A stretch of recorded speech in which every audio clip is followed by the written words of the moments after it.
Okay, we got a very good question regarding the safety of the Brazilian butt lift. Somebody sent in a message wanting to know how we know what structures not to hit when we're adding fat to do the buttock augmentation with fat transfer, or more commonly known as the Brazilian butt lift. That is a great question.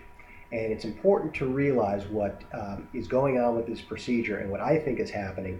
Um, there have been some reports of problems happening with the fat transfer procedure. They're in the media, they're available, you can read about them online.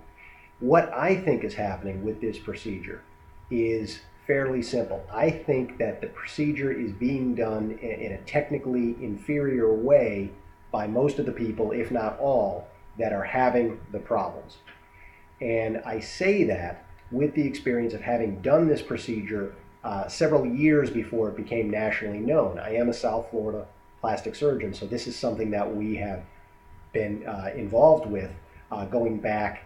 It probably came on the main national stage around 2013, but I've been doing it back to about '07, '08.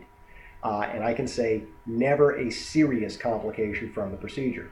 So what I believe is going on with the people that are having the problems is one of a couple of different things. They are either, if they're damaging structures when they are injecting the fat, they are probably just putting it in the wrong plane or too deep, or they are not aware of the anatomy. There are nerves to the leg and so forth that you have to avoid. It's not difficult to avoid them. You need to know your anatomy, you need to have some experience doing this procedure. With complications such as fat embolism, that's when fat gets into blood vessels and travels to the lungs. It is not a good situation. That we don't fully understand 100% why that happens, but I believe that the fat is being placed into the wrong plane, or it's being placed in proximity with large vessels, specifically veins, that are taking up the fat and it's traveling off. Again, I believe this is technique dependent. I believe it is avoidable in almost all circumstances. I do this procedure a lot. I have several colleagues that do the procedure a lot, and between us, we have never had serious complications from it, and no fat embolism problems. That being said, the procedure, you cannot guarantee 100% that you will not have that complication.